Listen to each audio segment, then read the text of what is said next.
Okay जी, बिस्मिल्लाहिर्रहमानिर्रहीम। आज का लेक्चर जो है वो शुरू करते हैं।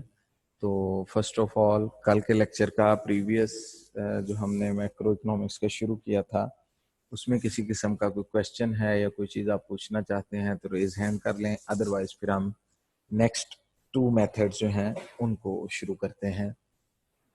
जी वासिक, आपका क्या क्वेश्चन है भाई?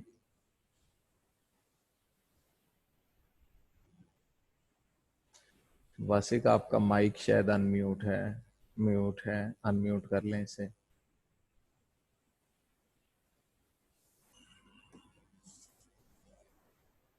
अस्सलाम वालेकुम सर। वालेकुम सलाम। सर ये जो प्रोडक्ट अप्रोच था सर, इसके अंदर जो सर एग्जांपल है ना, in production of textile product वाली, the value of goods cotton from ₹100 to sir, फिर उसको वो 100, वो उसकी जो टोटल आउटपुट है, नेशनल आउटपुट सर, उसको 100,000 लेता है। हाँ सर ये हाँ, जरा सर इसकी एग्जांपल का जरा बता दें। देखें, ये जो पहला पॉइंट हमने प्रिकॉशन बताई है ना कि इंटरमीडिएट गुड की वैल्यू नहीं लेनी, फाइनल गुड की वैल्यू लेनी है। उसमें कल हमने एग्जांपल की थी कार्स और टायर्स की, वो ले लें, या जो बुक में मैंने एग्जांपल एक्सप्लेन की हुई है कि कॉटन से धागा बनता है, धागे से कपड़ा बनता है, फिर फाइनल शर्ट बनती है या कोई भी प्रोडक्ट बनता है। तो जो इन बिटवीन प्रोडक्ट की प्राइसेस हैं, यानी कॉटन की प्राइस, धागे की प्राइस, कपड़े की, वो नहीं ली जाएगी। जो फाइनल प्रोडक्ट मार्केट में बिकती है उसकी प्राइस ले ली जाएगी। तो इसको हम कहते हैं फाइनल कंज्यूमर गुड्स की वैल्यू से प्रोडक्ट अप्रोच कैलकुलेट की जाएगी। इंटरमीडिएट गुड्स की वैल्यूज बीच में ऐड नहीं की जाएगी। और सर ये आखिरी वाला सर, इसका पॉइंट डिफिकल्टीज के अंदर सर लास्ट पॉइंट है कि national income is the money value of goods and services. हाँ हाँ। Money value depend on market price when often changes due to price rises, the value of national income for particular year में अपैंड। Sir इसका जरा बता दें। हाँ, ये देखें, हमने क्योंकि मार्केट वैल्यू पे कैलकुलेट करनी है, और मार्केट में फिर आपको पता है प्रोडक्ट की प्राइसेस फ्लक्चुएट करती रहती हैं। आज चावल का रेट 140 है, अगले हफ्ते शायद 150 हो जाए, फिर अगले हफ्ते शायद और बढ़ जाए, फिर 2-3 महीने बाद शायद कम भी हो जाए। तो इसलिए एक तो पहले ये अप्रोच की जाती है कि एवरेज प्राइस लेवल जो है इकोनॉमी का वो लिया जाता है। फिर उसके बाद दूसरी इंपॉर्टेंट चीज जो है, हम आगे चल के नेक्स्ट हमारा एक टॉपिक आएगा कंपैरिजन का। अभी तो हम जीडीपी मेजरमेंट समझ रहे हैं ना, इसको समझने के बाद हम ये कहेंगे कि जीडीपी ऑफ 2 कंट्रीज कंपेयर कैसे करते हैं, या एक ही कंट्री की जीडीपी कैसे कंपेयर करते हैं। तो उसमें हम कहेंगे कि फॉर एग्जांपल इस साल पाकिस्तान में, मैं चले एक छोटी सी एग्जांपल एक्सप्लेन कर देता हूं, उससे आप समझ लें। फॉर एग्जांपल इस साल में पाकिस्तान में 10 कार्स प्रोड्यूस होती हैं, और एक गाड़ी की प्राइस जो है वो 10 लाख रुपए है। अगर हम इसको मल्टीप्लाई करें तो हमारे पास आंसर आ जाएगा जी, 1 करोड़ की टोटल जो कार्स हैं वो प्रोड्यूस हुई हैं। ओके, 1 करोड़ टोटल वैल्यू हमारे पास आ गई। अब अगले साल भी लेट एज्यूम हमारे कंट्री में कार्स 10 ही प्रोड्यूस होती हैं, लेकिन कार की प्राइस मार्केट में बढ़ चुकी है और वो 11 लाख पे पहुंच चुकी है। इन्फ्लेशन की वजह से प्राइस लेवल चेंज हो गया। अब 11 लाख का आंसर हमारे पास आएगा 1 करोड़, या आप कह लें 11 मिलियन, या 1 करोड़ 10 लाख। अब इस सिचुएशन में ये नजर ये आ रहा है, यानी अगर हम इन दोनों वैल्यूज को कंपेयर करें तो हमें लग रहा है कि पिछले साल के मुकाबले में हमने 10 लाख का आउटपुट एक्स्ट्रा प्रोड्यूस कर लिया है। क्यों? पिछले साल जो आउटपुट था वो 1 करोड़ का प्रोड्यूस हुआ था, इस साल 1 करोड़ 10 लाख का प्रोड्यूस हुआ है। तो नंबर से तो हमें यही लग रहा है कि GDP of the country 10 lakh बढ़ गई है, लेकिन इन रियलिटी आप देखें तो गाड़ियां अब भी 10 ही प्रोड्यूस हुई हैं, पिछले साल भी 10 ही थी। अब इस प्रॉब्लम की वजह क्या है? Price distortion. कि असल में प्राइस लेवल चेंज हो जाता है, प्राइस का बढ़ जाना, प्राइस का कम हो जाना, इसकी वजह से जीडीपी में जो डिस्टरबेंस आती है उसको रिमूव किया जाएगा। ये जब हम कंपैरिजन वाला पॉइंट करेंगे तो वहां मैं क्लैरिफाई कर दूंगा कि इसको रिमूव करने का तरीका क्या है, लेकिन फिलहाल के प्राइसेस की वजह से जीडीपी की मेजरमेंट पे इफेक्ट आता है। और सर ये इसका भी जरा सर ये बता दें, वैल्यू एडेड मेथड का सर थोड़ा सा बता दें। वैल्यू एडिशन मेथड सिंपली वही है कि या तो आप फाइनल गुड की प्रोडक्ट प्राइस ले लें, जैसे हमने कहा जी शर्ट की प्राइस ले लें, या आप ईच स्टेज पे जो वैल्यू एडिशन हुई है, यानी कॉटन की प्राइस 100 रुपए थी, उसमें 10 रुपए का इजाफा हो गया, अब धागा 110 रुपए वैल्यू पे आ गया। फिर धागे से कपड़ा बना तो उस कपड़े की वैल्यू 150 हो गई, 40 रुपए मजीद वैल्यू एडिशन हो गई। तो यानी हर स्टेज पे उस प्रोडक्ट की वैल्यू में जितना इजाफा हो रहा है, या आप उसको जमा कर लें तो भी आंसर आपका वही आएगा जितना फाइनल प्रोडक्ट का है, या फिर आप सारी चीजें छोड़ दें और डायरेक्टली फाइनल कंज्यूमर गुड की प्राइस ले लें। दोनों का मतलब एक ही है। यानी कि गवर्नमेंट जो है वो या तो वैल्यू एडिशन प्रोसेस यूज करती है, या फिर वो जो है वो फाइनल कंज्यूमर गुड की प्राइस के जरिए कैलकुलेशन करती है। Okay sir, thank you. जी नेक्स्ट अली बाजवा, आपका क्या क्वेश्चन है भाई?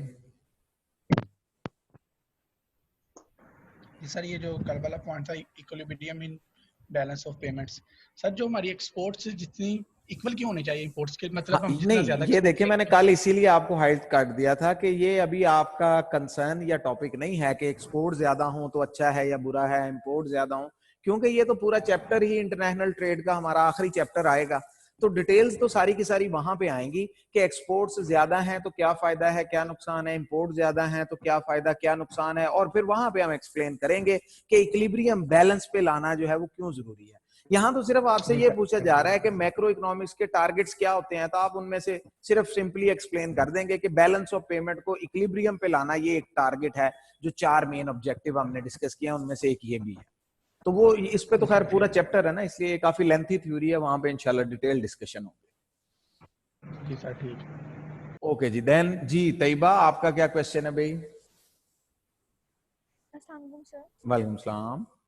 सर मुझे ये final goods and intermediate goods में डिफरेंस बता दें जरा। कोई भी ऐसी प्रोडक्ट जो एक फैक्ट्री प्रोड्यूस करके दूसरी फैक्ट्री को बेच दे, यानी वो प्रोडक्ट डायरेक्टली कंज्यूमर ने यूज नहीं करनी बल्कि किसी और प्रोडक्ट को मैन्युफैक्चर करने में इस्तेमाल हो जानी है, उसे हम कहते हैं इंटरमीडिएट गुड।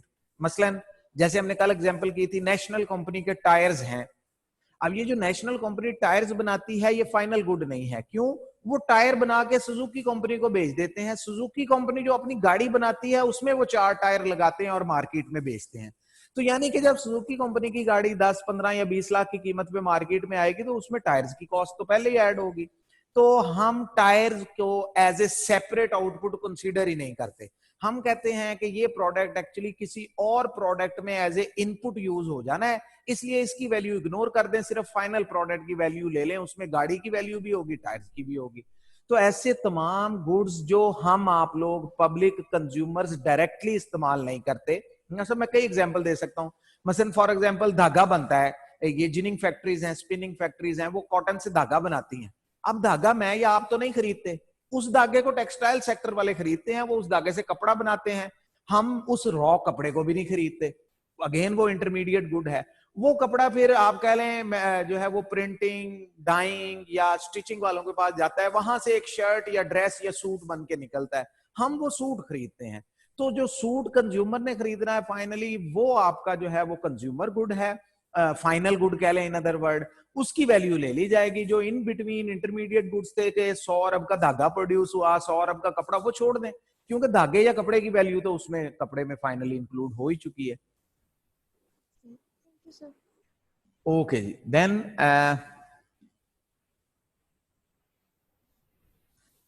जी हसान, आपका क्या क्वेश्चन है भाई?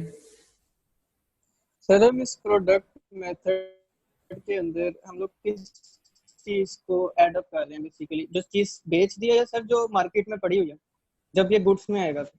नहीं, ये हम सोल्ड का डाटा कलेक्ट करते हैं एट ईयर एंडिंग, इसीलिए तो हमने ये कैलकुलेशन में एक एरर हाईलाइट किया कि क्योंकि ये सेलिंग डाटा होता है ना, मतलब गवर्नमेंट डाटा लेती है जी सुजुकी कंपनी से, आपने इस साल कितनी वैल्यू की गाड़ियां प्रोड्यूस की, तो वो सेल्स का डाटा देते हैं अपना।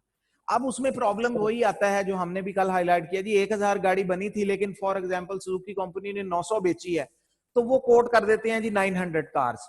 अब उसका रिजल्ट क्या निकलता है, जो 100 कार्स इन्वेंट्री में पड़ी रह गई हैं वो प्रोडक्शन इस साल की है लेकिन वो अगले साल की सेल्स में आ जाएगा। तो गवर्नमेंट को फिर ये केयरफुली खुद कैलकुलेशन करनी पड़ती है कि जो इस साल का अनसोल्ड स्टॉक है वो अलहदा से एस्टिमेट किया जाए, उसको इसी साल की जीडीपी में ऐड कर लिया जाए, क्योंकि एक्चुअली वो प्रोडक्शन तो इस साल की है ना। तो इसीलिए हमने ये एरर्स में मेंशन किया है कि अनसोल्ड स्टॉक जो है वो जिस साल की प्रोडक्शन है उसी में एस्टिमेट होना चाहिए, वो नेक्स्ट ईयर में नहीं आना चाहिए। सर जो इंटरमीडिएट है इसमें अभी इसी स्टॉक में जो रह जाएगा तो उसका सर क्या होगा? स्टिल इंटरमीडिएट की तो ट्रीटमेंट वैसे ही है ना कि इंटरमीडिएट को तो डायरेक्टली हमने लेना ही नहीं था, तो इंटरमीडिएट भी नेक्स्ट ईयर भी वो सेल होगा, वो अगेन किसी के रॉ मटेरियल के तौर पे ही जाएगा ना, तो वो अगेन नेक्स्ट ईयर की कार्स की प्रोडक्शन में ऑटोमेटिकली उसकी वैल्यू आ जाएगी। तो वो इंटरमीडिएट की वजह से कोई खास प्रॉब्लम नहीं है, सिर्फ सोल्ड अनसोल्ड का इशू है, वो एडजस्ट कर लिया जाता है। वो इंटरमीडिएट गुड हो या फाइनल गुड हो, एक ही बात है। चलो ठीक है, थैंक यू सर। ओके जी, देन नेक्स्ट हमारे पास इसी की कंटिन्यूएशन है जो हम 3 मेथड्स कर रहे हैं। ओके, पहला मेथड हमने कल किया प्रोडक्ट अप्रोच या आउटपुट अप्रोच भी कहते हैं, और दूसरा नाम फिर हमने उसका कहा मार्केट प्राइस, क्योंकि मार्केट प्राइसेस का डाटा लेके उससे कैलकुलेट करते हैं। ओके, अब टोटली डिफरेंट तरीका। अब हम आउटपुट की पैदावार की बात नहीं करेंगे। ये अप्रोच जो है ये इनकम डेफिनेशन जो हमने की थी उसकी बुनियाद पे है। तो इस अप्रोच के मुताबिक सिंपली इस मुल्क में जिस शख्स ने भी कोई इनकम जनरेट की है उसको आप कैलकुलेट कर लें और उसको एड अप कर दें, इनकम जनरेट की हो किसी शक्ल में। अब इकोनॉमिक्स की जुबान में इनकम की 4 ही पॉसिबल शक्लें हैं, वो हम सर्कुलर फ्लो में भी पढ़ चुके हैं और फैक्टर्स ऑफ प्रोडक्शन के तौर पे भी हम जानते हैं कि इकोनॉमिक्स की में इनकम जनरेट होने की 4 ही शक्लें हैं। या तो लैंड के बदले में रिवॉर्ड जनरेट होता है जिसको हम इकोनॉमिक्स में रेंट कहते हैं, फिर नेचुरल रिसोर्सेज जिनको हमने कहा लैंड, उसके बदले में रिवॉर्ड आएगा, लेबर के बदले में रिवॉर्ड आएगा उसको हम वेजेस कहते हैं, कैपिटल के बदले में रिवॉर्ड आएगा उसको हम इंटरेस्ट कहते हैं, और बाकी जो है वो एंटरप्रेन्योर की प्रॉफिट के तौर पे चला जाएगा। यानी इकोनॉमिक्स की सेंस में किसी भी कंट्री में जो इनकम जनरेट होती है या वो लैंड के अगेंस्ट है या लेबर के या कैपिटल के या एंटरप्रेन्योर के, तो इकोनॉमिस्ट सेज दैट, या इस डेफिनेशन के मुताबिक अगर आप इन चारों की इनकम जमा कर लें, 4 फैक्टर्स ऑफ प्रोडक्शन, लैंड ने कितनी इनकम जनरेट की है, लेबर ने कितनी इनकम जनरेट की है और कैपिटल ने और अदर, तो that is called national income of the country. अब हम कैसे इसको प्रूव करते हैं और एक्सप्लेन करते हैं ये जरा स्टेप बाय स्टेप अंडरस्टैंड करें। In this approach, we add all the rewards या all the incomes received by all the factors of production in 1 year. Again, वही 1 year है जैसे हमने पहले कैलकुलेट किया। 1 जुलाई ऑफ एनी ईयर से लेके अगले साल के 30 जून तक पाकिस्तान का फिस्कल ईयर कैलकुलेशन का यही यूज होता है गवर्नमेंट ऑफ पाकिस्तान के मुताबिक। तो इस पूरे साल में टोटल चारों फैक्टर्स ऑफ प्रोडक्शन ने कितनी इनकम किसी भी शक्ल में जनरेट की है उन सबको आप जमा कर लें तो that will be the again national income. और इसका आंसर भी वही होगा जो मैंने नंबर कल आपको कोट किया था 37,000 बिलियन, जवाब इसका भी वही आएगा। तो how we reach the same number, हम इनकम अप्रोच से भी उसी नंबर पे कैसे पहुंचे हैं इसको जरा अंडरस्टैंड कर लें। फर्स्ट ऑफ ऑल हमारे पास situation, this method estimates national income by adding up the following figures. Total 4 figures हैं, ऑल द वेजेस, लेबर का रिवॉर्ड या सैलरीज कह लें, आम जबान में इकोनॉमिक्स में वेजेस का वर्ड यूज होता है। दूसरे नंबर पे all the interest payment, capital के अगेंस्ट इंटरेस्ट पेमेंट जाएगी, all the rent payments, land के अगेंस्ट रेंट जाएगा, एंड ऑल द कॉर्पोरेट या एंटरप्रेन्योर अर्निंग्स जिसको हम प्रॉफिट्स कहते हैं। तो ये चारों पेमेंट्स, चारों रिवॉर्ड्स को अगर आप एड अप कर लें तो इसका आंसर भी थ्योरेटिकली और टेक्निकली वही एग्जैक्ट 37,000 बिलियन ही आना चाहिए। ओके जी, देन एक सिंपल सी example, hypothetical scenario. For example Pakistan में गवर्नमेंट एस्टिमेट करती है जी टोटल रेंट का रिवॉर्ड कितना पे किया गया है जी 500 बिलियन, देन वेजेस का reward let assume 800 billion, then interest पे टोटल इंटरेस्ट पेमेंट कितनी की गई है कैपिटल के बदले में 700 बिलियन, और एंटरप्रेन्योर्स का टोटल प्रॉफिट कितना है, प्रॉफिट फ्रॉम बिजनेस जिसे हम कहते हैं, जो आप बुक कीपिंग में कैलकुलेट करते हैं। फॉर एग्जांपल आपने कंपनी ए का प्रॉफिट जी 10 बिलियन है, कंपनी बी का उसमें वो पार्टनरशिप बेसिस पे है, सोल बिजनेस है, whatever, all type of profit उसी में आ जाएगा। तो किसी का 10 बिलियन है, किसी का 15 बिलियन है, किसी का 2 करोड़ है, किसी का 50 बिलियन है, उन तमाम प्रॉफिट्स को जो है हम ऐड कर लेंगे तो प्रॉफिट या एंटरप्रेन्योर अर्निंग या शेयर होल्डर अर्निंग जितना भी ये डिविडेंड वगैरह की शक्ल में होता है, ऑल टाइप ऑफ प्रॉफिट्स, ये टोटल हो गए हमारे पास 1000 बिलियन। अब आप इन चारों को अगर सम अप कर लें तो इसका आंसर भी एग्जैक्टली वही आएगा जो प्रोडक्ट अप्रोच का था, 3000 बिलियन। हमारी एग्जांपल में हमने 3000 किया हुआ है, अगर आप पाकिस्तान की जीडीपी के हिसाब से बात करें तो इसका आंसर 37,000 बिलियन ही आएगा। ओके जी, दिस मेथड और this approach is called income approach, कि हमने कंट्री में चारों फैक्टर्स ऑफ प्रोडक्शन की इनकम को ऐड कर लिया है। अब यहां पे एक सेकंड के लिए मेरा एक कॉन्सेप्ट जो इन दोनों को आपस में लिंक कर रहा है उसको समझ लें कि प्रोडक्ट अप्रोच और इनकम अप्रोच आपस में लिंक कैसे है। मैं एक वेरी सिंपलेस्ट एग्जांपल दे रहा हूं। फर्ज करें एक फार्मर है, आप ये एग्जांपल एग्रीकल्चर प्रोडक्ट पे अप्लाई कर दें, इंडस्ट्रियल पे अप्लाई कर दें, सर्विसेज पे, सेक्टर तो 3 ही है ना, कहीं भी अप्लाई कर लें ओके है। मसलन एक फार्मर है, फॉर एग्जांपल वो गांव में रहता है, वो 1 एकड़ जमीन किसी से ठेके पे रेंट पे लेता है और उस 1 एकड़ जमीन के लिए, मैं जस्ट एक एग्जांपल दे रहा हूं, वो उस 1 एकड़ जमीन के लिए 500 रुपए, हम इसको जरा नंबर को सिंपल कर लेते हैं, बिलियन की बजाय 500 रुपए कर लेते हैं, वो उस 1 एकड़ जमीन के बदले में 500 रुपए सालाना रेंट पे करेगा। ये हो गया जी टोटल रेंट। लैंड उसने एक्वायर कर ली है, ठेके पे ले ली है, रेंट पे ले ली है, ओके, 500 रुपया उसने उसका रेंट पे करना है, ओके। देन नेक्स्ट क्या करता है, वो अपने साथ 1 या 2 दिहाड़ीदार या काम करने वाले मजदूर लगा लेता है, उन दोनों को उसने सालाना 400 रुपए पे करने हैं। टोटल वेज वो कितनी पे करेगा पूरे साल में, 800 रुपया, ओके। देन नेक्स्ट फिर उसके पास पैसा नहीं है बीज खरीदने के लिए, ट्रैक्टर, थ्रेशर या कोई भी चीज खरीदने के लिए, जिसको हम ऑल दी कैपिटल कहते हैं। तो लेट अज्यूम वो बैंक से लोन ले लेता है या किसी शख्स से लोन ले लेता है, जी आप मुझे हेल्प आउट कर दें, मैं आपको, आप मुझे कर्जा देंगे, बैंक से दें या किसी सेंस में, मैं उस पे एक्स्ट्रा आपको पे कर दूंगा। लेट अज्यूम वो एक्स्ट्रा उसने 700 रुपए पे करने हैं। मसलन उसने 10,000 किसी से लोन ले लिया और एग्रीमेंट हो गया कि वापस मैंने 10,700 रुपए करने हैं आपको पूरे साल के बाद, 700 रुपए उसने इंटरेस्ट पेमेंट देनी है, ओके। अब यहां तक तो पहले सेपरेट कर लेना, 500 जमा 800 जमा 700, ये तीनों तो पहले आप एडअप कर लें, ये हमारे पास आंसर आ जाएगा 2000, ओके। ये 2000 रुपए तो है उस फार्मर की डायरेक्ट कॉस्ट, जिसको हम एक्सप्लिसिट कॉस्ट भी कह सकते हैं, ओके, वेल एंड गुड। इसके बाद नेक्स्ट सेंस क्या है, अब फार्मर फसल उगाता है, फसल लगा ली, काम किया 3 महीने, सब कुछ हो गया।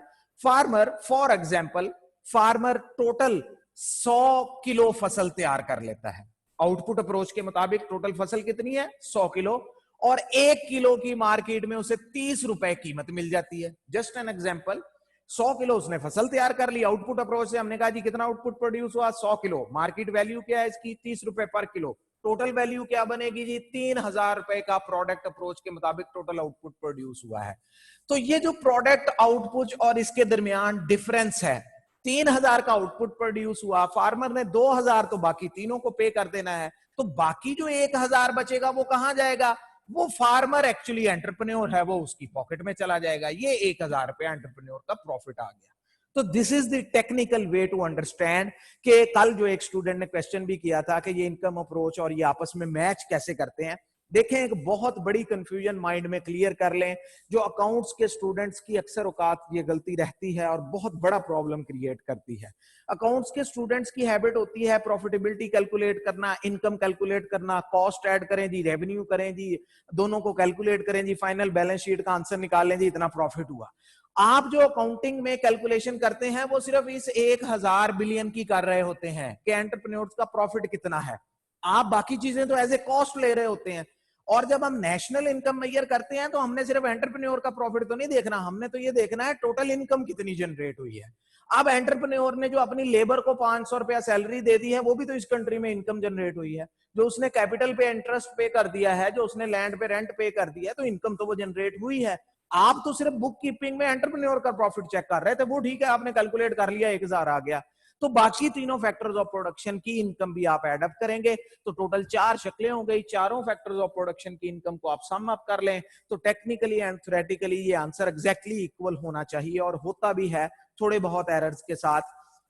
दोनों अप्रोचेस का आंसर एक ही आएगा। तो दैट्स व्हाई हम कहते हैं जी आउटपुट अप्रोच से मेजर करो या इनकम अप्रोच से मेजर करो, answer national income of the country, हमारी पूरे मुल्क की कुल कौमी आमदन कितनी है, जवाब एक ही आएगा दोनों का। ओके जी।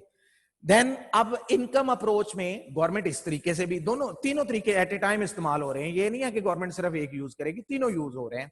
जब गवर्नमेंट इनकम अप्रोच से कैलकुलेशन करती है तो अगेन कुछ प्रिकॉशंस हैं कि गवर्नमेंट खास तौर पे ख्याल रखती है कि यहां से डाटा एरर्स आ सकते हैं। वो चीजें कैलकुलेशन में कुछ प्लस की जा रही हैं, कुछ माइनस की जा रही हैं। क्या एरर्स हैं, क्या प्रॉब्लम्स हैं, क्या प्रिकॉशंस हैं। ट्रांसफर पेमेंट सबसे पहला प्रॉब्लम, जब आप कंट्री से इनकम का डाटा कलेक्ट करेंगे तो सबसे बड़ा इशू ये आता है कि ट्रांसफर पेमेंट की अमाउंट भी इनकम समझ ली जाती है। अब जरा पहले एक सेकंड के लिए दोबारा डेफिनेशन समझ लें। हमने ट्रांसफर पेमेंट सर्कुलर फ्लो में भी डिफाइन किया था, लेकिन दोबारा समझ लें। वो तमाम पेमेंट्स जो विदाउट इकोनॉमिक एक्टिविटी आपको पे की जाती हैं, किसी की तरफ से भी हो, गवर्नमेंट की तरफ से हो या प्राइवेट सेक्टर की तरफ से।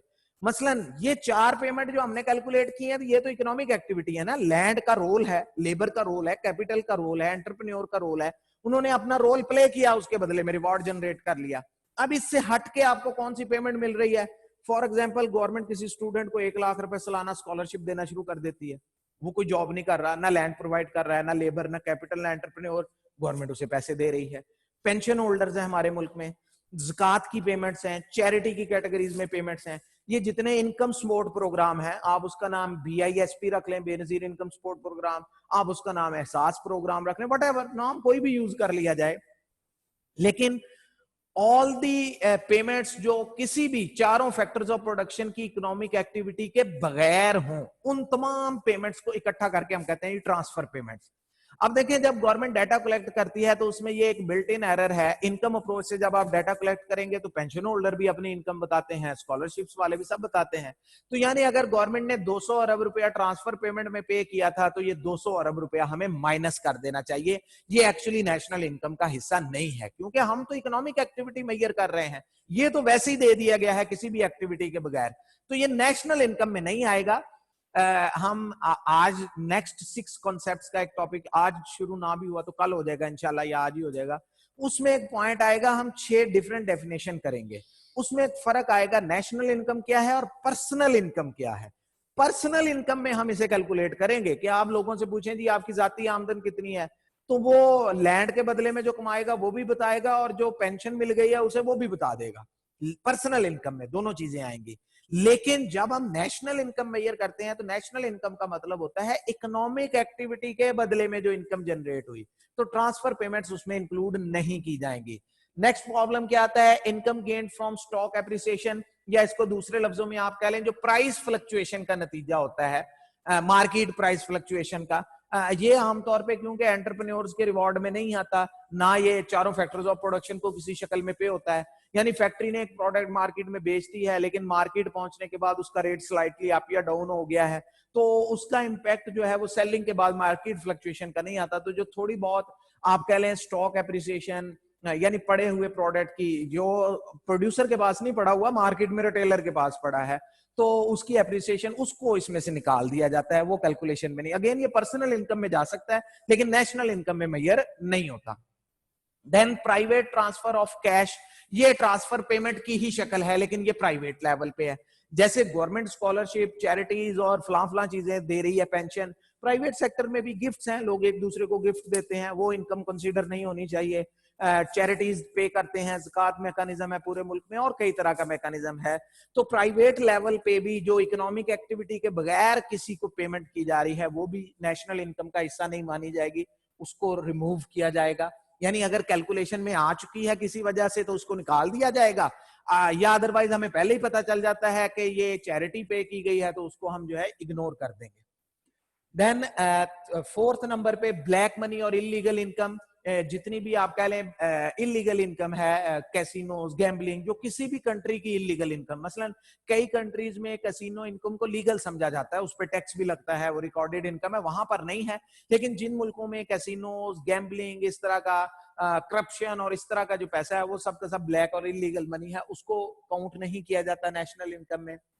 फिर subsistence farming and barter transaction, demonetise goods, ये जरा एक पॉइंट अच्छे तरीके से समझ लें। देखिए एक बहुत बड़ा प्रॉब्लम ये है आउटपुट अप्रोच और इनकम अप्रोच का, कि मसलन एक फार्मर है गांव में, वो 40 मन गंदम प्रोड्यूस करता है, उसमें से वो 10 मन अपने इस्तेमाल के लिए खुद रख लेता है कि ये तो पूरा साल मैंने इस्तेमाल करनी है, घर पे ही रख लेते हैं, बाकी 30 मन फसल मार्केट में बेच देता है। अब हम प्रोडक्ट अप्रोच से कैलकुलेशन करें तो भी हमारे पास जो जवाब आएगा वो उसी 30 मन का आएगा कि इस फार्मर ने फलां फ्लोर मिल वाले को बेची है, ट्रांजैक्शन, मार्केट वैल्यू कैलकुलेशन हो जाएगी। इनकम अप्रोच से आप कैलकुलेट कर लें तो भी हमारे पास उसी 30 मन का डाटा आएगा, प्रॉफिटेबिलिटी प्राइसिंग तो उसी की होगी। लेकिन वो जो 10 मन उसने खुद सेल्फ यूटिलाइजेशन में प्रोडक्ट को ले आया है, वो गवर्नमेंट की किसी तरह से डाटा कलेक्शन में नहीं आ रहा। तो गवर्नमेंट क्या करती है, इस सब्सिस्टेंस फार्मिंग को सेपरेटली मेजर करने की कोशिश करती है। इसकी आप कह लें एस्टिमेशन, अंदाजा लगाने की कोशिश की जाती है और अंदाजा लगा के उसको नेशनल इनकम में ऐड कर लिया जाता है कि okay this is also the part. ये बहुत छोटा हिस्सा होता है हर कंट्री का सब्सिस्टेंस, सेल्फ यूटिलाइजेशन, या आगे एक वर्ड आ जाएगा डू इट योर सेल्फ, यानी आप अपने लिए जो काम कर लेते हैं, सेल्फ सर्वाइडेड पर, आपने कपड़े घर में खुद ही इस्त्री कर लिए, आपने फला काम, यानी वही काम अगर बाहर से कमर्शियली करवाया जाता तो पेमेंट्स होती, ट्रांजैक्शन होती, प्रोडक्ट अप्रोच भी अप्लाई हो सकती थी, सर्विसेज अप्रोच भी अप्लाई हो सकती थी, या अभी हम एक्सपेंडिचर अप्रोच करेंगे वो भी। लेकिन जो किसी रिकॉर्ड में नहीं है, अपने लिए काम कर रहे हैं, आप किसी फ्रेंड के लिए, दोस्त के लिए काम कर रहे हैं, उसको सर्विस प्रोवाइड कर रहे हैं, उसके लिए कुछ मैन्युफैक्चर कर रहे हैं, ना वो ट्रांजैक्शन होगी, ना उसकी पेमेंट रिसिप्ट होगी, तो ऐसी कैलकुलेशंस को सिर्फ गवर्नमेंट एस्टिमेट ही कर सकती है। इसके लिए एक छोटा सा वर्ड यूज होता है, शैडो इकोनॉमी।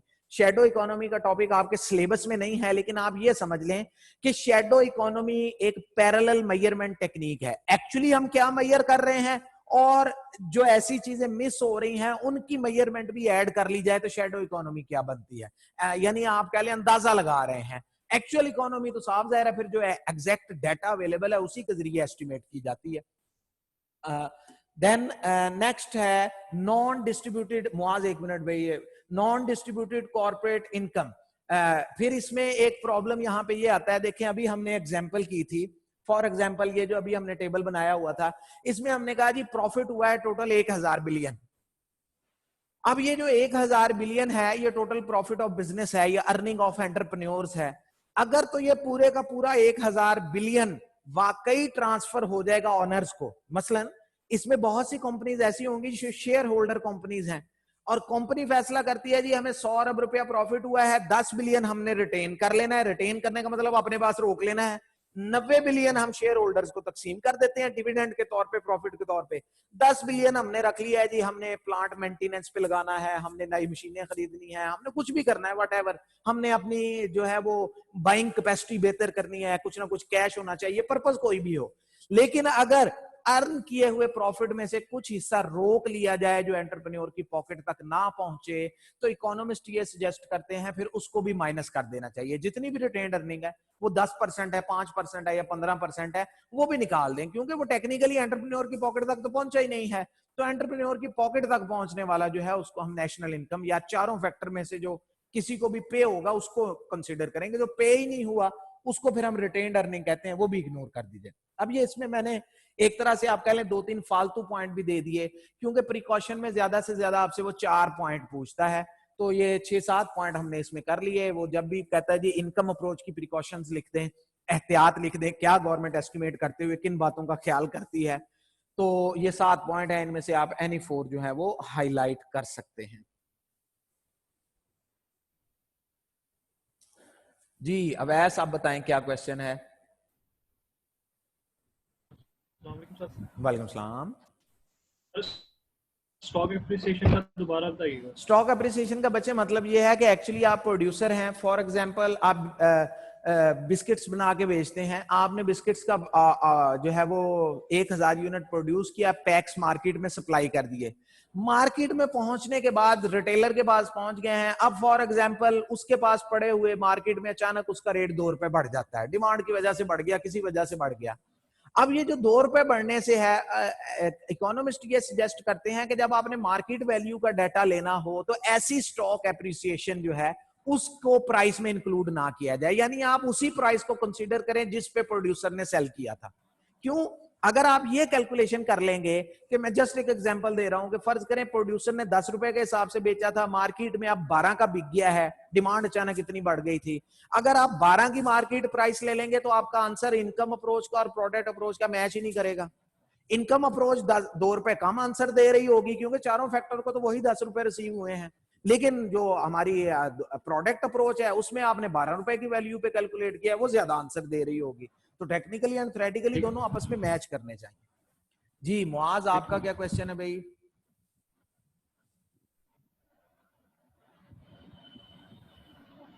सर मैंने एक तो ये पूछना था आपसे कि ये जो आपने do it your self basis वाला बताया है ना क्वेश्चन, जिसमें आपने कहा है सेल्फ प्रोवाइडेड सर्विसेज, सर इसकी मुझे ना समझ नहीं आई कि क्योंकि नेट का कनेक्शन था, और सर ये जो ट्रांसफर पेमेंट्स है और प्राइवेट ट्रांसफर है, सर ये दोनों तकरीबन एक ही पॉइंट है, एक गवर्नमेंट लेवल पे और एक प्राइवेट लेवल पे। बिल्कुल एक ही पॉइंट है, ये दोनों तो एक ही हैं, सिर्फ एक प्राइवेट सेक्टर के लेवल पे है और एक गवर्नमेंट सेक्टर पे, उसमें तो कोई फर्क नहीं है।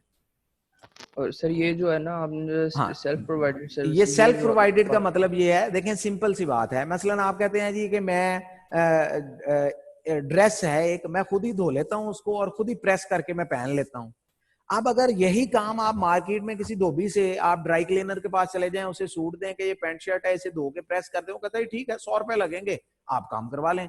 अब वो जो ड्राई क्लीनर के थ्रू प्रॉपर मार्केट एक्टिविटी के थ्रू काम हुआ है, वो तो गवर्नमेंट एस्टिमेशन में आ जाता है। क्यों? गवर्नमेंट ड्राई क्लीनर की डाटा भी कलेक्ट कर लेगी। अभी हम तीसरा तरीका करेंगे, एक्सपेंडिचर अप्रोच, वो पब्लिक के एक्सपेंडिचर को भी मैयर, वो आपके खर्चे से अंदाजा लगा ले, आपने 100 रुपया खर्च किया या ड्राई क्लीनर की इनकम से, तो उस गवर्नमेंट को डाटा कलेक्ट हो जाएगा।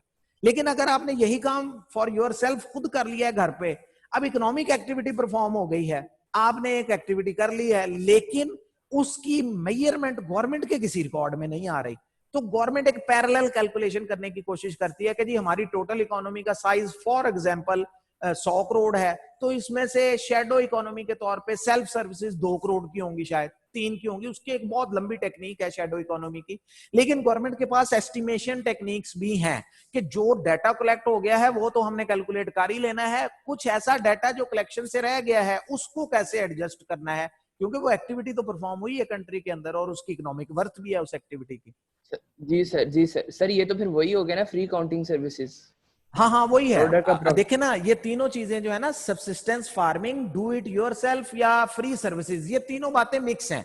असल में फर्क क्या है, हम एग्रीकल्चर सेंस में उसे सब्सिस्टेंस फार्मिंग कहते हैं, अपने लिए कोई काम करना हो तो उसे हम डू इट योरसेल्फ सर्विसेज कह लेते हैं, और अगर हम किसी के लिए हेल्प आउट करते हैं, फ्री में काम कर दिया, उसको हम फ्री सर्विसेज कह देते हैं। बात तीनों की एक ही है कि ऑल दोज इकोनॉमिक एक्टिविटीज जो मेजरमेंट से रह गई हैं किसी वजह से। जी ठीक है सर, थैंक यू। ओके जी। जी उसामा, आपका क्या क्वेश्चन है भाई? वालेकुम सर। वालेकुम सलाम। सर ये प्रिकॉशंस में इसमें डबल काउंटिंग का नहीं आता? जैसे अगर मेरी प्रॉफिट हुआ है मेरा 1000 का, और अगर मैं कोई चीज खरीदता हूँ तो सर मार्केट वाले को भी 1000 का प्रॉफिट होगा, तो सर इसमें डबल काउंटिंग इनकम नहीं होगी? नहीं, देखें, जब आपकी इनकम हमने कैलकुलेट कर ली है तो दैट्स इट, हमने उसके बाद दूसरी इनकम क्यों कैलकुलेट करनी है मार्केट में किसी की? इसमें भी डबल काउंटिंग, इससे भी प्रिकॉशंस में आएगा ये पॉइंट? हमने दूसरे की तो आपने देखें, जो आपने इनकम जनरेट, मसलन आप जॉब करते हैं कहीं पे, आप इंशाल्लाह आपका सीए कंप्लीट हो जाता है, आप आर्टिकल शुरू कर देते हैं, फर्म वाले आपको 15,000 रुपए आर्टिकल पेमेंट करना शुरू कर देते हैं। अब आपने वो जो पेमेंट रिसीव की है लेबर के अगेंस्ट, वेज रिसीव की है, वो 15,000 काउंट हो जाएगा। अब वो 15,000 आप किस चीज को खरीदने पे इस्तेमाल करते हैं उसका तल्लक इनकम अप्रोच में नहीं है, उसका तल्लक आगे है। अभी हम एक्सपेंडिचर अप्रोच करने जा रहे हैं, वो फिर तीसरा तरीका है कि हम लोगों की इनकम भी काउंट नहीं करेंगे, हम लोगों का सिर्फ एक्सपेंडिचर काउंट कर लेंगे। जब एक्सपेंडिचर की बात आएगी तो वो सिर्फ एक्सपेंडिचर काउंट होगा, फिर इनकम साइड पे हम नहीं जाएंगे। सर फिर उसकी दुकानदार वाले की हम इनकम नहीं काउंट करेंगे? बच्चे देखें, एट ए टाइम एक अप्रोच आपने यूज करनी है। आप ये तो नहीं कर सकते ना कि एक तरफ आप इनकम का डाटा भी कलेक्ट कर रहे हैं, दूसरी तरफ एक्सपेंडिचर का डाटा, बातें तो अलग अलग इकट्ठी करें और उनको आपस में जमा कर दें।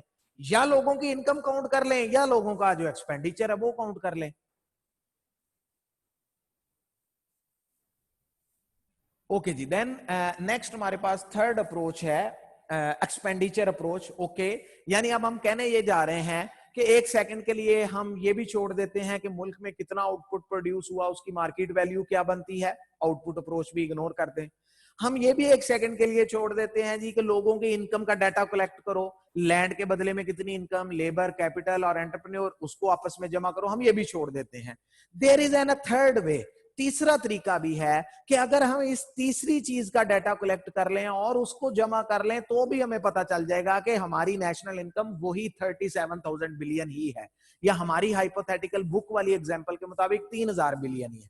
अब ये कौन सा डाटा है कि इसके जरिए भी हम उस आंसर तक पहुंच सकते हैं? इसको कहा जाता है एक्सपेंडिचर अप्रोच। इस मुल्क में लोगों ने जितना पैसा खर्च किया है, इनकम की तरफ नहीं जाना, प्रोडक्ट की तरफ नहीं जाना, प्राइस की तरफ नहीं जाना, आप 22 करोड़ लोगों का आप समझ लें सर्वे हो रहा है, गवर्नमेंट का बंदा आता है, घर का दरवाजा खड़काता है, आपने इस साल कितना पैसा खर्च किया, किसी चीज पे खर्च कर दिया हो, कुछ ही कर दिया हो, आपने गाड़ी खरीद ली हो, मोबाइल खरीदा हो, आपने पेट्रोल पे खर्च किया हो, सब्जी पे किया हो, आप कहते हैं जी हमारे पूरे साल का इस घर का खर्चा है जी 15 लाख रुपए, गवर्नमेंट नोट कर लेती है, हाउस नंबर 1 15 लाख रुपए एक्सपेंडिचर है। दूसरा घर 16 लाख रुपए, तीसरा घर 6 लाख रुपए। गवर्नमेंट लोगों का सिर्फ एक्सपेंडिचर का डाटा इकट्ठा कर रही है। ओके, अब इस अप्रोच को जरा डिटेल में समझे, ये हो क्या रहा है, कैसे कैलकुलेट हो रहा है। The total value of expenditure on purchasing final goods and services during the year. Public ने कितना पैसा खर्च किया है फाइनल गुड्स एंड सर्विसेज को परचेज करने पे, कंज्यूमर्स ने, हम हाउस होल्ड्स ने, इसको आप एड अप कर लें तो that will also be called expenditure approach या national income of the country. Expenditure approach involves counting the expenditure in the economy on goods and services by different groups. अब देखें हमारी इकोनॉमी में जो पैसा खर्च किया जा रहा है गुड्स एंड सर्विसेज को खरीदने पे, उसको हमने अपनी आसानी के लिए 4 हिस्सों में डिवाइड कर लिया है। क्यों 4 हिस्सों में डिवाइड किया है? अगले चैप्टर में और उससे अगले चैप्टर्स में जाके हमने फिर चारों के लिए अलग अलग पॉलिसी मेकिंग समझनी है कि गवर्नमेंट अगर पब्लिक को कंट्रोल करना चाहती है तो क्या करेगी, इन्वेस्टर को कंट्रोल करना चाहती है तो क्या करेगी, गवर्नमेंट अपने इखराजात कंट्रोल करना चाहती है तो क्या करेगी, व्हाटएवर। तो उस टोटल एक्सपेंडिचर को हम 4 हिस्सों में डिवाइड कर रहे हैं। ओके जी, कौन कौन से 4 ग्रुप हैं? These groups were identified in the original definition of GDP. जो हमने जीडीपी की फर्स्ट डेफिनेशन की थी उसमें हमने इसको एक्सप्लेन किया था। ओके, कौन कौन से होंगे जी? पर्सनल कंजम्पशन एक्सपेंडिचर, हमारी अवाम ने अपनी जाती जरूरियात पे कितना पैसा खर्च किया है। अगेन नोट कर लें, हमारे मुल्क में 22 करोड़ पॉपुलेशन है। ये पॉपुलेशन अपनी जाती जरूरियात पे, जाती जरूरियात क्या होती हैं? घर के लिए सब्जी, आटा, दाल, चावल, मोबाइल फोन, बैलेंस लोड करना, गाड़ी के लिए पेट्रोल, बाइक खरीदना, घर के कामों के लिए, जाती इस्तेमाल के लिए जितना भी पैसा, वो किसी शक्ल में भी, किसी ने 50 करोड़ की गाड़ी भी जाती इस्तेमाल के लिए खरीद ली है तो वो पर्सनल एक्सपेंडिचर में आएगा। तो जाती इस्तेमाल के लिए हमारी पब्लिक ने कितना पैसा खर्च किया है, अमाउंट। ओके, कंजम्पशन हम इसे कहेंगे, सी से डिनोट करते हैं। इसके बाद दूसरी category net domestic private investment, या सिंपली आप इसे प्राइवेट इन्वेस्टमेंट कह लें। इस कंट्री में कारोबारी लोगों ने कितना पैसा खर्च किया है। देखें, पहले था मेरी जाती जरूरत, हो सकता है मैं कोई बिजनेस भी कर रहा हूं, मैंने प्लाजा बनाना था, मैंने उसके लिए सीमेंट, ईंटें, सब कुछ खरीदा, 10 करोड़ रुपया लगा दिया मैंने प्लाजा बनाने पे, ये इन्वेस्टमेंट एक्सपेंडिचर कहलाएगा। अगर मैं घर बनाने के लिए सीमेंट, ईंटें और सब कुछ खरीदता तो इसको हमने कंजम्पशन एक्सपेंडिचर कहना था। है ये भी एक्सपेंडिचर है, वो भी एक्सपेंडिचर, लेकिन जो जाती जरूरियात पर्सनल यूज के लिए किया जाएगा वो कंजम्पशन है, जो कारोबारी जरूरियात बिजनेस पर्पस इनकम जनरेट करने के लिए किया जाएगा वो इन्वेस्टमेंट है। ओके, नेक्स्ट थिंग, तीसरी टाइप का एक्सपेंडिचर गवर्नमेंट एक्सपेंडिचर। अब देखें, यहां तो पब्लिक गुड्स खरीद रही है मार्केट से या इन्वेस्टर्स हैं। तीसरा बड़ा ग्रुप है गवर्नमेंट। गवर्नमेंट अपने ऑफिस के लिए प्रोडक्ट्स खरीदती है, गवर्नमेंट भी अरबों रुपया जो है वो पूरे साल में खर्च करती है। गवर्नमेंट एक्सपेंडिचर थर्ड एक्सपेंडिचर है। और चौथे नंबर पे है हमारे पास एक्सपोर्ट सरप्लस, या इसके लिए ज्यादा बेटर वर्ड है नेट एक्सपोर्ट्स, यानी कि एक्सपोर्ट्स माइनस इंपोर्ट्स। हमने 100 बिलियन का कपड़ा बाहर एक्सपोर्ट कर दिया और उसके बदले में 80 बिलियन की गाड़ियां हमने इंपोर्ट कर ली, तो नेट रिजल्ट तो 20 बिलियन ही रह गया, सिर्फ 20 बिलियन ये भी हम ऐड कर लेंगे, यानी फॉरेनर्स ने जो पैसा यहां पे खर्च किया है। अब अगेन देखें, मैंने आपको आउटपुट अप्रोच और इनकम अप्रोच को आपस में लिंक करने का बताया कि वो चारों रिवार्ड क्यों आउटपुट अप्रोच के बराबर आते हैं। अब एग्जैक्टली इसी तरह से एक्सपेंडिचर अप्रोच और आउटपुट अप्रोच को भी आपस में लिंक करके समझ लें ताकि आपको 100% क्लैरिफिकेशन हो जाए। देखें, हम वही सेम एग्जांपल रिपीट कर लेते हैं। सबसे सिंपल हमने बात की थी कि फार्मर ने जस्ट एन एग्जांपल 100 किलो गंदम प्रोड्यूस की। आउटपुट अप्रोच, कितना आउटपुट प्रोड्यूस हुआ है जी? 100 किलो गंदम। मार्केट में गंदम के 1 किलो का रेट क्या है जी? 30 रुपए रेट है जी। Okay, quantity multiplied by price, total GDP according to output approach 3000 रुपए। पहले मेथड से हमने इसको एस्टिमेट कर लिया आउटपुट अप्रोच से कि हमारे मुल्क में 3000 रुपए की टोटल गंदम प्रोड्यूस हुई है। दैट फर्ज कर ले हमारे मुल्क में और कुछ प्रोड्यूस नहीं होता, ना ये गंदम आगे, यही फाइनल गुड है, सिंपलेस्ट एग्जांपल। ओके, 3000 रुपए जो है हमारी नेशनल इनकम है अकॉर्डिंग टू प्रोडक्ट अप्रोच। अब हम अगर एक्सपेंडिचर अप्रोच से अंदाजा लगाएंगे तो क्या वाकई 3000 जवाब आएगा? इसको समझें। अब ये जो 100 किलो गंदम प्रोड्यूस हुई है और मार्केट में 30 रुपए के हिसाब से ये 100 की 100 किलो बिक गई है, एक्सपेंडिचर अप्रोच ये कहती है कि ये 100 किलो गंदम 4 ग्रुप्स ने खरीदी है। इसमें से पब्लिक ने 20 किलो गंदम खरीद ली है। पब्लिक का एक्सपेंडिचर 20 किलो गंदम 30 रुपए के हिसाब से 600 रुपया पब्लिक ने खर्च किया। This is called consumption of the country. हम आप लोगों ने, मैं गया फार्मर के पास, यार 10 किलो गंदम दे दो, कोई दूसरा गया 2 किलो दे दो, 4 किलो, 20 किलो गंदम पब्लिक ने घर के इस्तेमाल के लिए खरीद ली है। Well and good. दूसरे नंबर पे फ्लोर मिल्स वाले, कोई भी कारोबार करने वाले, तंदूर वाले, चक्कियों वाले, कोई भी जो भी गंदम कारोबारी मकसद के लिए खरीदता है, चक्की वाला खरीदता है मैंने गंदम खरीदनी है, आटा बना के बेचना है। फ्लोर मिल वाला खरीदता है मैंने आटा बना के आगे बेचना है। और किसी भी बिजनेस पर्पस के लिए कारोबारी लोग भी फार्मर के पास गए, उससे कहा जी 30 किलो गंदम 30 रुपए मार्केट रेट है, आप हमें बेच दें। 900 रुपया गंदम खरीदने पे किसने खर्च किया है? कारोबारी तबके ने। इकोनॉमिक्स की जुबान में इसे हम कहते हैं इन्वेस्टमेंट ऑफ द कंट्री। ये इन्वेस्टमेंट की गई है, एक्सपेंडिचर है, लेकिन इन्वेस्टमेंट एक्सपेंडिचर यानी इससे मजीद पैसा कमाने की कोशिश की जाएगी। ओके, ये टोटल अब तक 50 किलो गंदम बिक चुकी है। नेक्स्ट, गवर्नमेंट ने 10 किलो गंदम अपने लिए खरीद ली है। क्यों खरीदी है? गवर्नमेंट ने उसको अपने ऑफिस में यूज करना है, गवर्नमेंट ने जो है वो फॉर एग्जांपल पर्सनल यूटिलाइजेशन में लानी है, कम आमदनी वाले तबके को सस्ती करके बेचनी है, व्हाटएवर, कोई भी आप एक्सप्लेनेशन ले सकते हैं। 10 किलो गंदम गवर्नमेंट ने खरीद ली, रेट तो वही रहेगा, वो तो मार्केट रेट है, 30 रुपए की ही मिल रही है। तो 300 रुपया ये जो खर्च हुआ है, ये 300 रुपया एक्चुअली गवर्नमेंट ने खर्च किया है। इसको हम इकोनॉमिक्स की जुबान में गवर्नमेंट एक्सपेंडिचर कहते हैं। Okay, then last at the end 40 kilo गंदम हमसे इंग्लैंड वालों ने खरीद ली है। इंग्लैंड वालों ने फोन किया जी हमारे मुल्क में गंदम की शॉर्टेज है, यहां के किसी कारोबारी पर्सन से, उसी फार्मर से फॉर एग्जांपल राब्ता किया, ठीक है जी आप हमें 40 किलो गंदम बेच दें, रेट वही मार्केट वैल्यू हमने ले ली, 30 रुपए का रेट है जी। Okay, well and good. 40 ज़रब 30, 700 रुपए। अब ये पैसा किसने खर्च किया? फॉरेनर ने। फॉरेनर ने 700 रुपए खर्च किए हैं।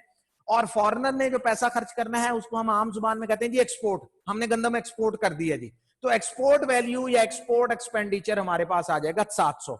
अब आप इन चारों एक्सपेंडिचर्स को देखें, प्रोडक्ट अप्रोच का हम डाटा ना भी इकट्ठा करें, हम पता कर लें पब्लिक ने कितना पैसा खर्च किया, 600 बिलियन, इन्वेस्टर्स ने कितना किया, 900 बिलियन, 300 बिलियन गवर्नमेंट ने, 700 एक्सपोर्टर्स ने, और टोटल आप एड अप कर लें तो अगेन 3000 बिलियन या 3000 रुपीज, यही टोटल हमारी नेशनल इनकम है।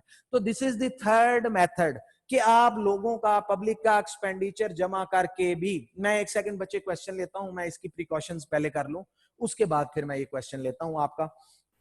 ओके जी, देन नेक्स्ट हमारे पास आ गई बेसिक सी अप्रोच। अगेन कंजम्पशन है, गुड्स एंड सर्विसेज पे पब्लिक पैसा खर्च करेगी, 1200 अरब रुपया फॉर एग्जांपल कंजम्पशन है। इन्वेस्टमेंट में कैपिटल पे, मशीनरी पे, प्लांट पे, कंस्ट्रक्शन पे, रॉ मटेरियल पे पैसा लगेगा, वो भी एड अप कर लिया।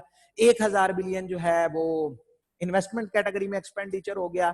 फिर गवर्नमेंट ने डेवलपमेंट, नॉन डेवलपमेंट एक्सपेंडिचर किया, 1000 बिलियन ये हो गया।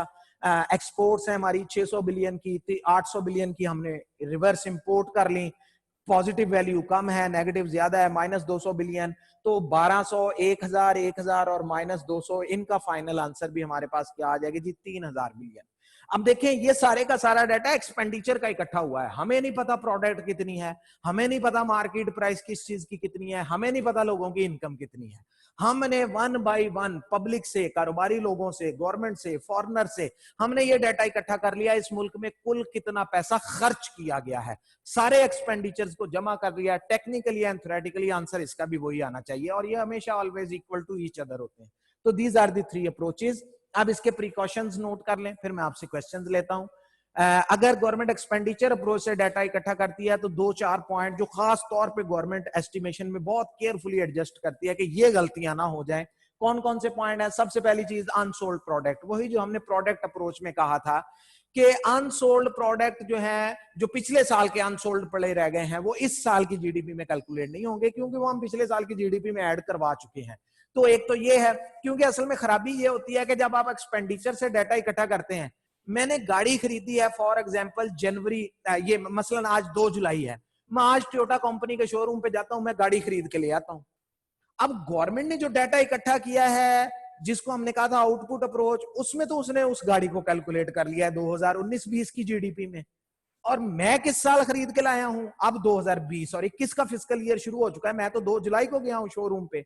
गवर्नमेंट मुझसे जब डाटा इकट्ठा करेगी, कैलकुलेशन करेगी, तो मैं 2020 में बताऊंगा जी मैंने 20 लाख की गाड़ी खरीदी है, मेरा एक्सपेंडिचर है, मैं कारोबारी मकसद के लिए खरीदूं तो इन्वेस्टमेंट में आ जाएगा, जाती इस्तेमाल के लिए खरीदूं तो कंजम्पशन में, लेकिन मैं एक्सपेंडिचर तो इसी साल का बताऊंगा। गवर्नमेंट इस साल का टोयोटा कंपनी का डाटा लेगी, वहां पे गाड़ी रिफ्लेक्ट ही नहीं होगी, वो कहेगी वो तो है ही नहीं जी। तो क्या नतीजा है, यहाँ पे अनसोल्ड स्टॉक हम अगर निकाल दें कि ऐसा एक्सपेंडिचर जो अनसोल्ड स्टॉक पे किया गया था वो हम एडजस्ट, पिछले साल का अनसोल्ड हमें पता ही है, वो उसकी टोटल वैल्यू हम निकाल दें, तो सिंपली इनकम एक्सपेंडिचर अप्रोच और प्रोडक्ट अप्रोच आपस में इक्वल हो जाएंगे।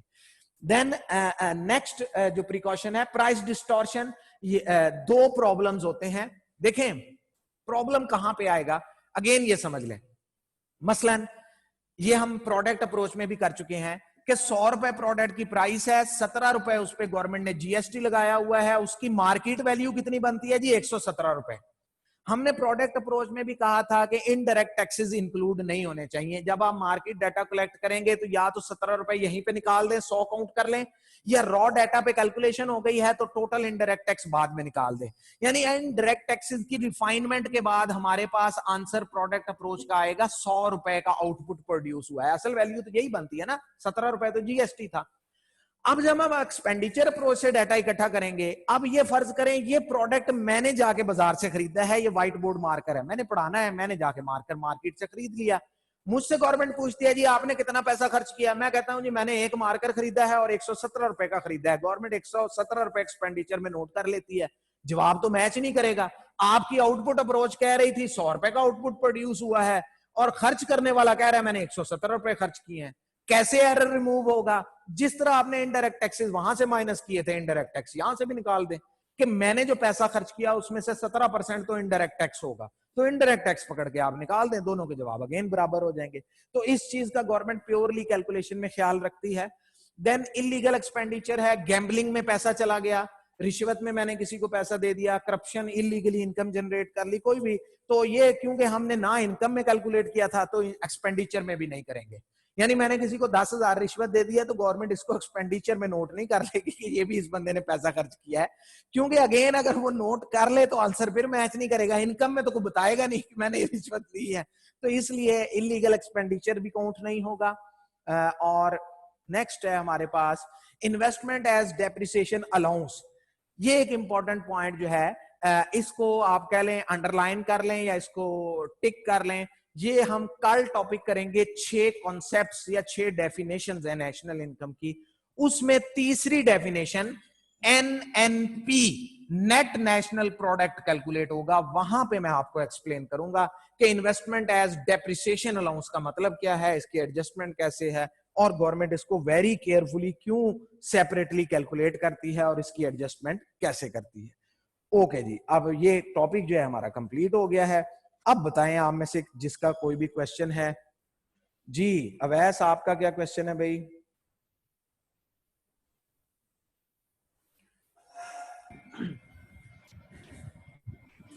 जी जी बताएं। सर वो पहले का हैंड रेस किया हुआ था वो। अच्छा अच्छा, ठीक है ओके। जी अहमद शाह, आपका क्या क्वेश्चन है भाई?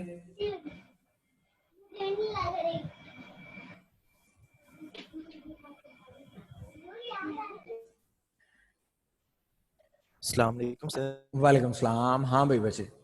सर नेशनल इनकम में सेविंग का क्या रोल होगा? सेविंग फिलहाल कहीं नहीं आ रही, हम कह रहे हैं देखें इन तीनों चीजों में कहीं सेविंग का कोई वर्ड आया हो या हमें पता चला हो सेविंग भी कोई दुनिया की चीज होती है? नो सर, नहीं आया, ठीक है। अब यानी कि हम फिलहाल आइडियल सिचुएशन ले रहे हैं कि हमने लोगों से इनकम इकट्ठी की, हम उसको जमा कर लें तो नेशनल इनकम, या लोगों का एक्सपेंडिचर इकट्ठा किया तो नेशनल इनकम। अब ये आइडियल सिचुएशन में हमने एक टॉपिक किया हुआ है circular flow of national income, वो इस चैप्टर के दरमियान में भी दोबारा डिस्कशन में आएगा, लेकिन हमने पहले चैप्टर 1 में भी किया हुआ है। देखिए सर्कुलर फ्लो में हमने कहा हुआ है आइडियली कि अगर इनकम और एक्सपेंडिचर बराबर हो जाए, मैं 100 रुपया कमाऊं हूं और पूरा का पूरा 100 ही खर्च कर दूं, तो जीडीपी स्टेबल हो जाएगी, यानी इनकम एक्सपेंडिचर आपस में बराबर हो जाएंगे और जीडीपी कैलकुलेशन इक्विलिब्रियम पे आ जाएगी। और अगर किसी साल ऐसे हो कि मैं 100 रुपए कमाऊं लेकिन खर्च करूं 90 रुपए, 10 रुपए साइड पे करके रख दूं, तो एक्चुअली रिजल्ट क्या निकल रहा है? हम ये कह रहे हैं इनकम अप्रोच के मुताबिक 100 रुपया इनकम जनरेट हुई है, लेकिन एक्सपेंडिचर अप्रोच के मुताबिक 90 रुपए खर्च हुए हैं, 10 वापस सर्कुलर फ्लो में नहीं आए। तो इसका हमने नतीजा क्या बताया हुआ है? अगर लीकेज ज्यादा हो और इंजेक्शन कम हो तो अगले साल नेशनल इनकम पे क्या इफेक्ट होगा? जीडीपी श्रिंक होना शुरू हो जाएगी, कम होना शुरू हो जाएगी। यानी आउटपुट 10 रुपए का प्रोड्यूस हुआ पड़ा है अनसोल्ड, वो किसी ने खरीदा ही नहीं है, पैसा तो खर्च नहीं हुआ, तो खरीदना किसने है? तो दैट इज द डिफरेंस। वो फिर सर्कुलर फ्लो का टॉपिक है कि अगर सेविंग और एक्सपेंडिचर इनकम आपस में 100% इक्वेट नहीं करते, यानी टोटल इनकम पूरी की पूरी स्पेंड नहीं होती, तो उसका जीडीपी या नेशनल इनकम पे क्या इंपैक्ट होगा? जी सुहेब, आपका क्या क्वेश्चन है भाई?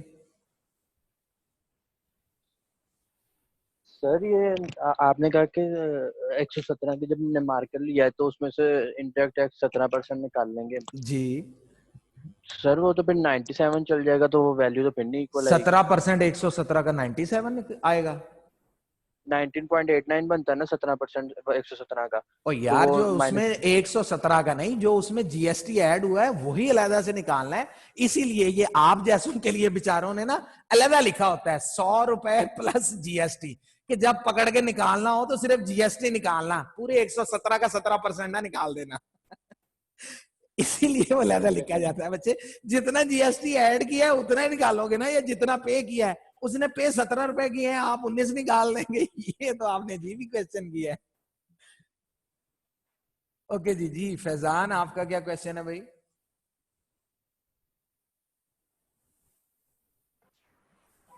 जी सर, आवाज आ रही है? हाँ हाँ बिल्कुल, बोले सर। जिस तरह सी पैक है हमारा, वहाँ पे जो इन्वेस्टमेंट है वो चाइनीज की तरफ से हो रही है जी, वो हमारी जीडीपी में ऐड होगा? बिल्कुल होगा। ये देखें एक वर्ड मैंने, आपने बहुत अच्छा किया ये क्वेश्चन पूछ लिया। देखें मैंने एक वर्ड जो एक्सपेंडिचर्स लिखे हुए हैं ना, उन एक्सपेंडिचर्स में देखें एक इंपॉर्टेंट वर्ड मैंने यूज किया हुआ है, वो सिर्फ और सिर्फ स्पेसिफिकली इसी पर्पज के लिए है, नेट डोमेस्टिक प्राइवेट इन्वेस्टमेंट। बहुत से फॉरेनर्स भी पाकिस्तान में इन्वेस्टमेंट कर रहे हैं और बहुत से पाकिस्तानी भी बाहर, मसलन चाइना की 4 प्राइवेट कंपनियां आ जाती हैं, वो यहां इन्वेस्टमेंट करना शुरू कर देती हैं, या गवर्नमेंट कंपनी कोई भी आ जाती है, और यहाँ का कोई इन्वेस्टर है वो उठ के बांग्लादेश में इन्वेस्ट कर देता है, इंग्लैंड में कर देता है। तो इसीलिए ये वर्ड लिखा हुआ है नेट इन्वेस्टमेंट, यानी अगर कोई इन्वेस्टमेंट कंट्री से बाहर गई है या कंट्री में आई है तो उसका भी नेट कैलकुलेशन करके वो भी ऐड कर दिया जाएगा। ये प्राइवेट सेक्टर की तमाम इन्वेस्टमेंट इस कैटेगरी में आ जाएगी, वो लोकल है या इंटरनेशनल है, व्हाटएवर।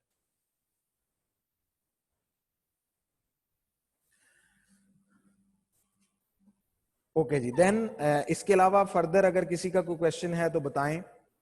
जी मुआज, आपका क्या क्वेश्चन है बच्चे?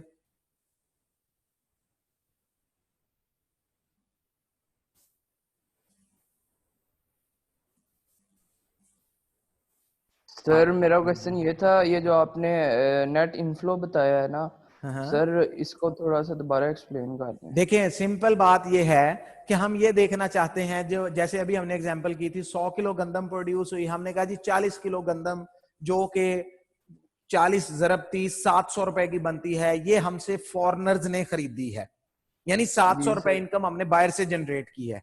अगर वही फार्मर इस 700 में से 200 रुपया खर्च करके बाहर से कोई प्रोडक्ट इंपोर्ट कर ले, वो बाहर से एक बीज इंपोर्ट कर लेता है 200 रुपए का, तो 700 रुपए उसने अर्न किए, 200 वापस खर्च कर दिए, एक्चुअली नेट रिजल्ट क्या है, उसने 500 रुपए अर्न किए हैं। तो हम एक्स माइनस एम कर देते हैं, एक्सपोर्ट्स माइनस इंपोर्ट्स। अगर एक्सपोर्ट्स ज्यादा है तो वो प्लस में आ जाएगा, अगर एक्सपोर्ट्स कम है तो वो माइनस में आ जाएगा। सर ये इलीगल एक्सपेंस में, सर इलीगल एक्सपेंस में आपने एक ब्राइब बताया है कि ब्राइब है, और सर इसके अंदर हम लोग ये भी कह सकते हैं कि सर जो चोरी होती है, वो भी चोरी, करप्शन, डकैती सब कुछ इसी में है। चलिए ठीक है सर। ओके जी, आज के लिए सफिशिएंट है, बाकी इंशाल्लाह जो है वो हम कल करेंगे।